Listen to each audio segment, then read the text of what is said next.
All right, I am here at SuiteConnect 2026 in New York with Craig uh, Dib- Dubitsky. Ski? Dubitsky. Yes, it's Hi. like, don't no, it's good. You haven't had enough coffee yet. Sure, That's okay. Either was I, and now I'm in it. I've got to try yours. I do have to You try do. it It's a before, must. and it's free out there, so I got to try Yeah, we have the happy camper out there. it. All right, he is the founder and CEO of Happy, a coffee cold brewed. Is it cold brewed? Cold brew, lattes, dry coffee. We have ground coffee, whole bean coffee, pods, aka K cups for those who celebrate. Yeah, Nice. the whole range. All right. So in the press release, it was said that elevating the everyday requires a system that can keep up. What was the moment that you realized your old system just couldn't keep? Well, true story. Prior to Happy, I was the founder of another company called Hello. It's an oral care brand and oral care and some personal care as well. And we were on another system that shall remain nameless. And basically it didn't just implode. We grew so quickly and ferociously in a friendly way that the system completely crashed. Like we broke it. And when I say we broke it, you know how there are things that go to like DEFCON 5, like internal tech companies will have like a SWAT team that's, like they've never seen this before. We got to bring in the SEALs. We had that level of attention and they hadn't seen anything like we had inadvertently caused to their system before. Mm. So we realized in a very painful way, we had to make a move. And frankly, because someone asked me, like, well, didn't you know that? I'm like, no one would plan for that. Like, no one plans for like, let's totally decimate a technology platform. Like, no, that was not the idea. And it was not, by the way, sold to us like, by the way, this stuff is great until you get to this magic moment where your business, hits an incredible inflection point, and then it's going to shut down. It was really this unforeseen thing. So we had made this move over a weekend. We went the old business that I'm referring to, which is an amazing brand, and I hope you try it. It's called Hello Oral Care Products, and we had this moment where we went from 18,000 doors of retail distribution to 55,000 doors in just like a couple of months, and it went wild. Now, with that growth, with great growth comes great responsibility. With great growth comes, a whole bunch of other things, right? That just happen.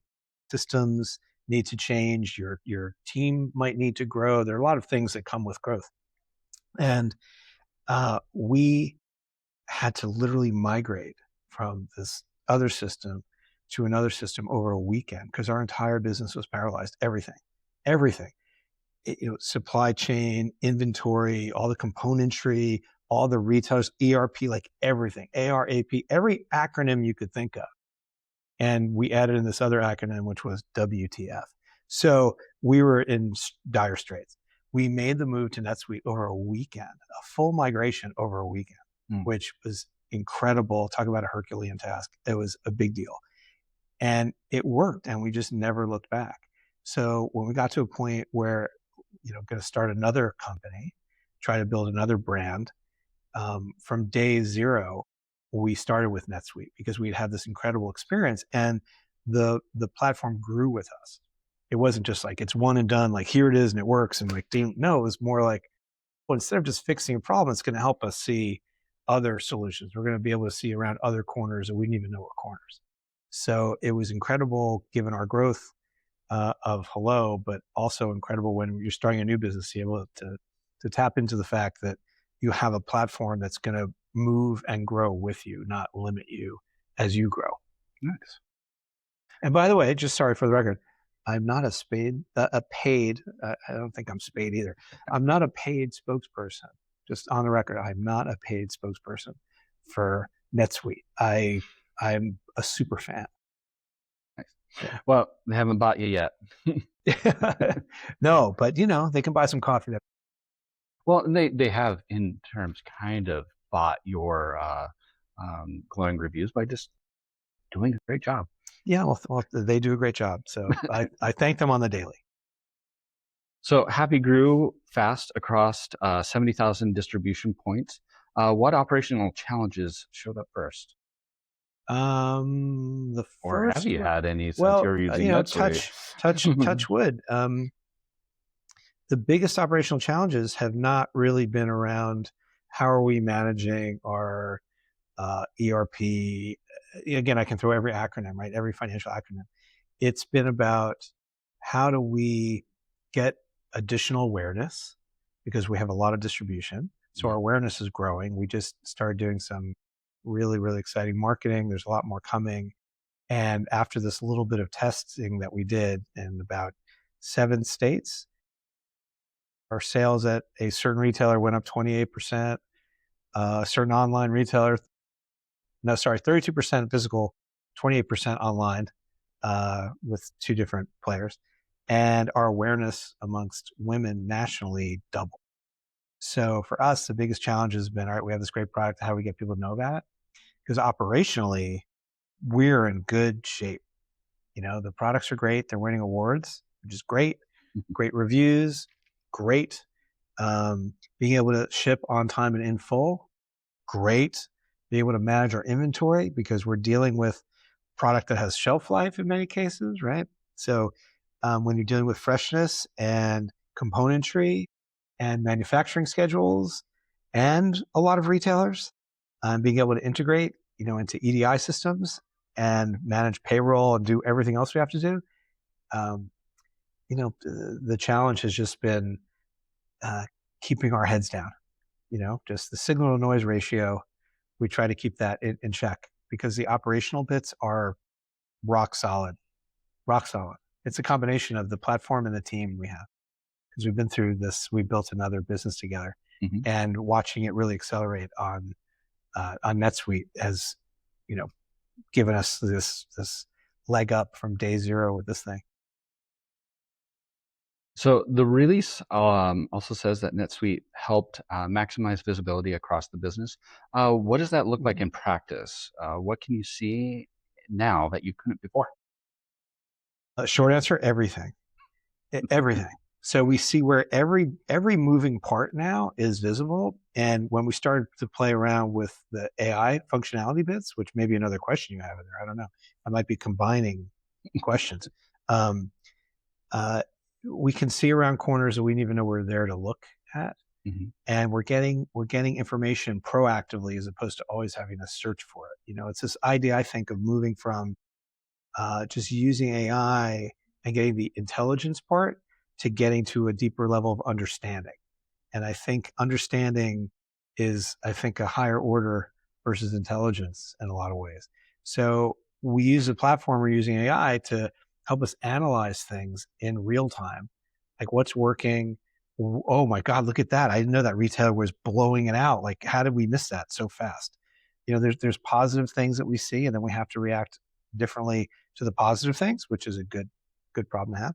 And sometimes the things that need a little more attention. So being able to have things highlighted for you as opposed to just having, there's some dashboard, not to look at it, interpret everything. Mhm. It's like having a friggin' genius with you all the time who's minding all your numbers for you is way more evolved than just, oh yeah, I simplified my tasks. Tasks are great.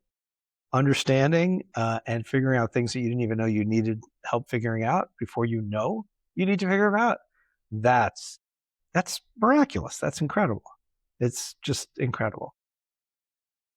So what's one decision that you made faster because NetSuite gave you the numbers and Let's see. Um, there are probably a couple things. One is figuring out which areas of the country to market in Mhm. when we were going to spend marketing dollars, because obviously, anytime you're about to spend money on something, there's ROI. You're thinking about, how's this thing going to pay off? So you want to make sure you're mindful about where you're putting your dollars. So we use NetSuite to figure out where are we seeing the largest bump and where are we seeing the valleys where we wanted to see it. And we wanted to fine tune our marketing to see what worked in different regions of the country and what worked in different states of play in Mhm. those regions, given retailer penetration, promotional activities we might have been uh, working with and leveraging.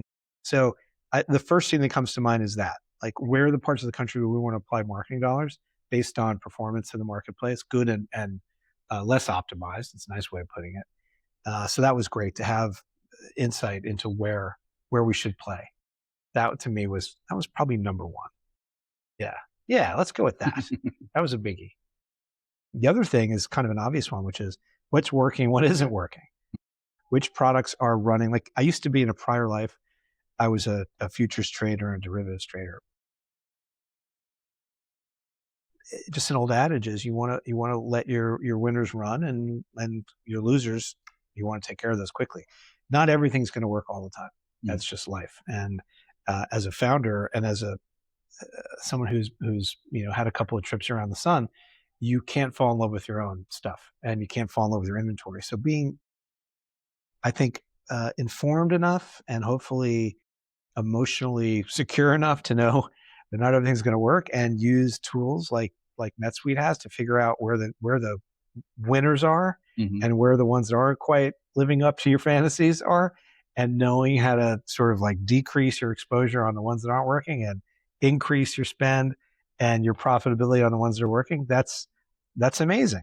That's great, because intuition can only take you so far, right? Intuition can get you started, but it doesn't mean it's going to sustain you. So having tools that will take your intuition and back it up with data that will let you win, that's some magical math, if you can pull that off. I like that idea of letting go of products, because so many people are attached to the products that they make. Yes. And sometimes letting go of something that just isn't working is going to be one of the hardest things. But being able to see data that says, no, the rest of the country doesn't like your product. It's niche. Right. And, there's riches in the niches, as they say. And all that stuff is great, right? If it rhymes, it's right. It's terrific. I applaud anyone who has an idea and works hard to make it into something real. That's great. I think the challenge is, how do you go from being an entrepreneur, people are like, oh, you have an idea, to like a good entrepreneur, someone who has an idea and they make it real, but they also make it real and profitable and able to grow. Like that's really important. And having the right tools in terms of platform, yes, and in terms of people and partners is everything. Because at the end of the day, we only have so much time as humans. I hope we have a lot of it, right? But we have to make really sound decisions, and we have to be emotional, because that's what got us to start things in the first place as entrepreneurs. And as part of our team, I say like everyone's a founder, right? Robert Downey Jr. and I are the co-founders. Everybody on our team's a founder because everyone's touched it and made it better. So we set it up that way, and we want people to help us make it better. And if we are mature about it, we can say, well, that worked and that didn't work, and why didn't it work, and how do we make it better? And we have the tools that help us isolate and analyze the stuff that's working or not. That is how you get better. That's how you get to a place where you can be profitable and where you can grow and where you can scale. So all these things are, it's like the professor is legally giving you the answers to the test. Sure. But they're teaching you so much. It's not like, oh, I just got the cheat code. I can get a good grade. It's multiple choice, and I know what all the, I know what all the answers are already. They gave me a copy of the test. No, it's much more than that. It's kind of like you're getting all the knowledge, all the intellect, all the magical thinking behind why the decisions could be made better. That's unbelievable. And we didn't have tools like that. There was a lot of trial and error before. There still is. But now, again, you can let your trials accelerate, and you can extrapolate really quickly and to figure out what's working in a small way so that you can scale the good stuff and nuke the bad stuff. So, data is really helpful with that. Yeah, definitely is. So the release mentioned improving the speed and accuracy of financial reporting. What's specifically changed in your close? Well, Adam, our finance guy, if he were here, I'd probably make him blush, which is also part of my job. I have to make Adam blush. Adam is a machine, and for him to have tools to let him close out the month, like quickly, I cannot underappreciate. No, I can't overappreciate. No, what's the best way to put it? Overstate? I can't overstate. I can't oversimplify. I can't express just in words. I'll have to do it in song. Um, how invaluable it has been to get people more time back in their life. Hmm. That's a big deal. So to give Adam the ability to close out the month and share that with our team, share that with we have investors. By the way, most of the team, everybody at Happy is an equity stakeholder in Happy.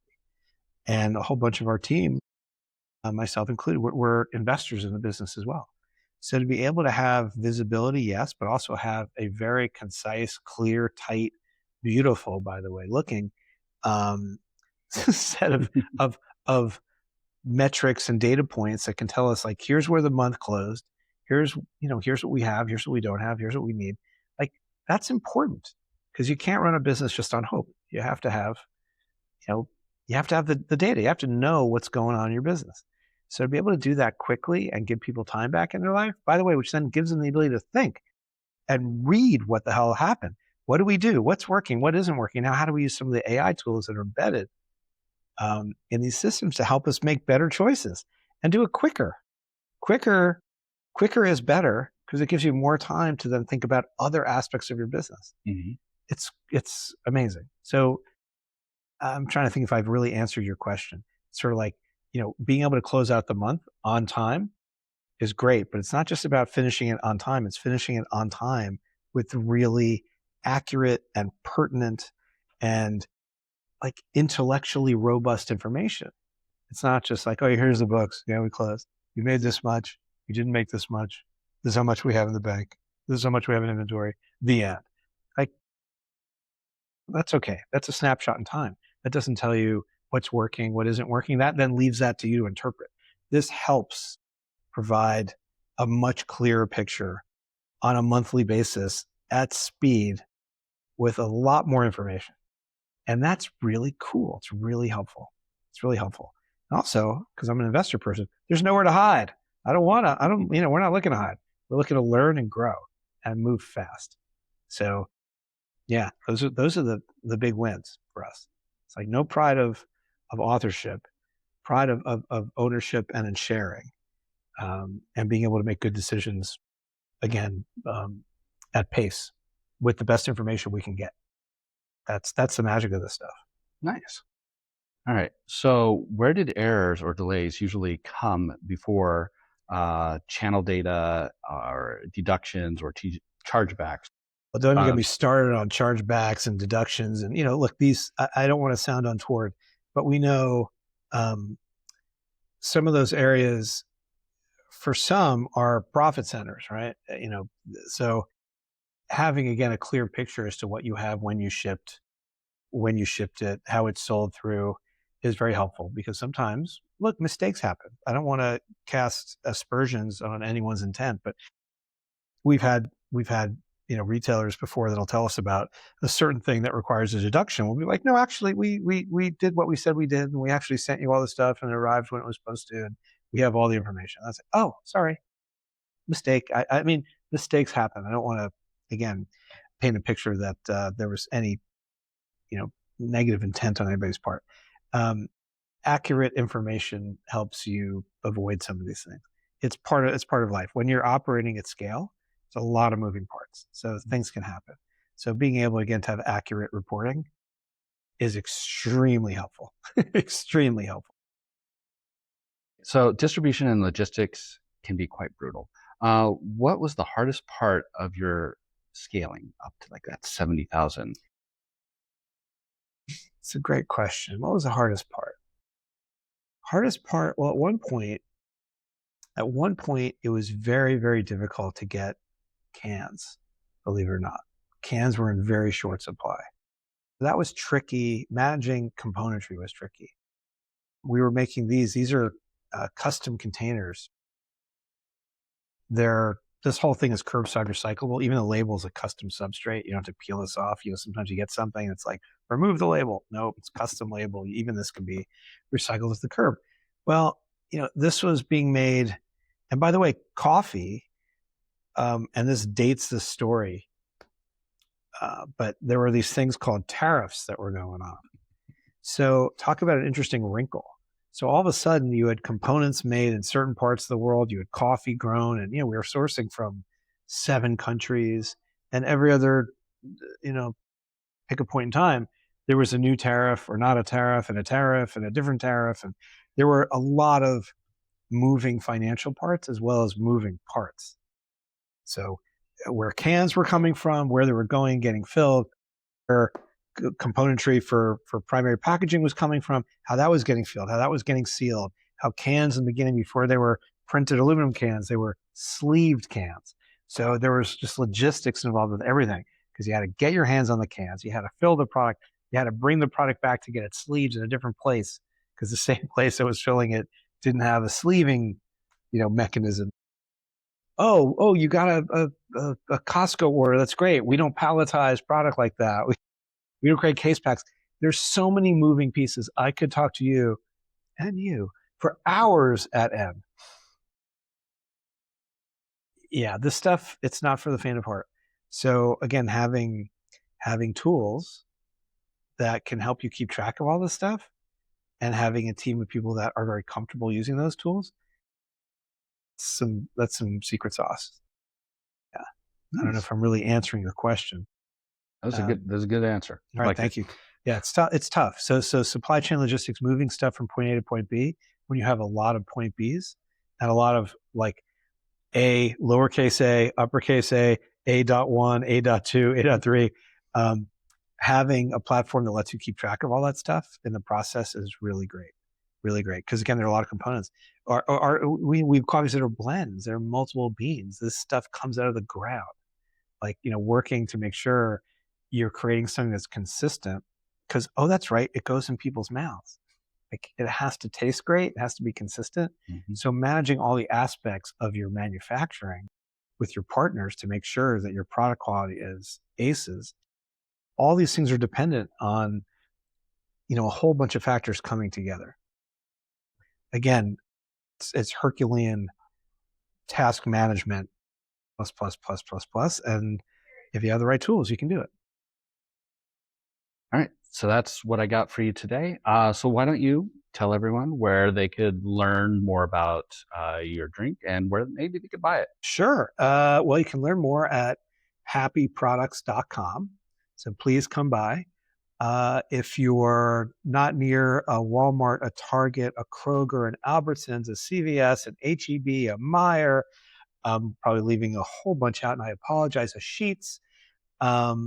You can certainly find us amazon.com/happy. There's some fun videos up there as well you can check out. And obviously on our website, you can come and see everything we have and order everything. And I thank you for listening. I hope that you give our products a try and that you love them as much as we love bringing them to life. And the thing that I want to point out is we're called Happy because coffee makes people happy. And now Happy is going to make their coffee. But the bigger point of this, as big as that is that we know not everybody's happy. So we wanted to reimagine the relationship between entrepreneurship and philanthropy. And we want to help people. We want to do our best to remove stigma from mental health, which is at epidemic levels here and abroad. Mental health doesn't care how much you do or do not have in your bank account, what your native tongue is, where you're from. It plays no favorites and impacts everybody. Depending on which study you look at, 1 in 4 or 1 in 5 people in this country have some form of mental illness.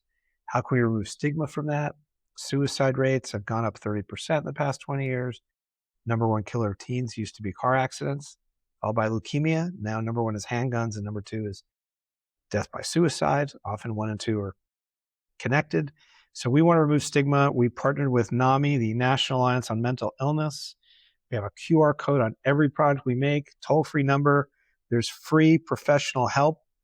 And call somebody you know, call somebody who you haven't spoken to in a long time. Just tell them you're thinking about them, text them, tell them I said to give them a call. You can call me if you want. My cell is 917-392-1000.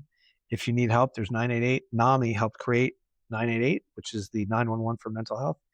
And we gave NAMI a piece of the company. So NAMI's on our cap table. This isn't a performative thing. Oh, let's do a thing with mental health. No, this is a serious thing that we're involved with as humans.